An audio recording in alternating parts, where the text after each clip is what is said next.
Go. On the House floor. I rise in opposition to the partisan bill we have been debating the past couple of days. Under language inserted at the Rules Committee, the U.S. would direct the International Monetary Fund, the IMF, to lavish $3 trillion on countries around the world. This is a permanent, no strings attached liquidity for foreign governments. The Democrats' bill would therefore send at least $20 billion to the world's foremost state sponsor of terrorism, Iran.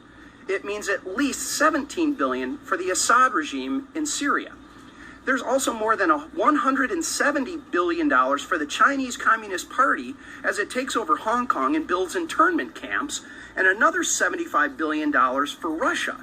Meanwhile, an amendment I offered to prevent Americans' banks from financing Iranians who have been sanctioned for terrorism and human rights abuses wasn't even made in order by the Rules Committee.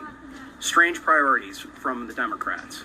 It's obscene to attach billions of dollars for China, Russia, and state sponsors of terrorism to legislation that funds our military. I urge a no vote on this bill, and I'm going to be voting no.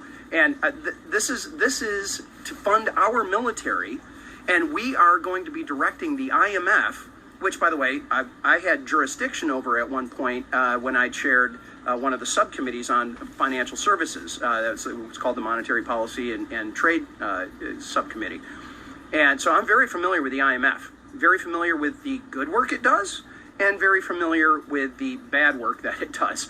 And I'm telling you, directing them to go spend $3 trillion on countries like China and Syria and Russia is lunacy. It's completely nuts. So this is a problem. We have to deal with it. I hope the Senate.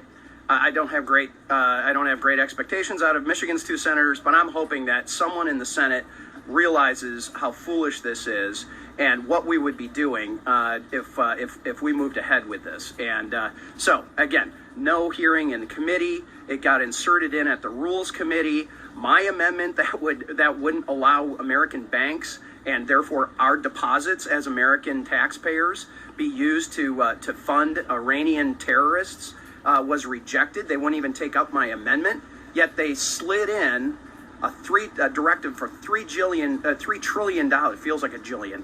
$3 trillion of support for countries around the world when we can't even get an agreement here in the House and the Senate about what we're going to do with the extension of unemployment or any of the other spending that we're doing. So anyway, time to take a breath. But I just hope that I just hope that cooler heads prevail over in the Senate, and that they do not go in this direction. So, well, I'm getting ready to. Sorry, it just dropped. I'm getting ready to walk on the House floor with my Zealand-made Primera Plastics face shield.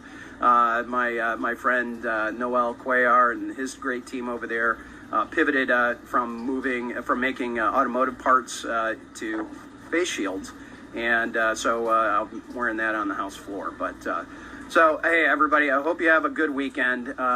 Enjoy a little time out in West Michigan, but just keep praying for our country, keep praying for our government, because we need it. We'll talk to you soon.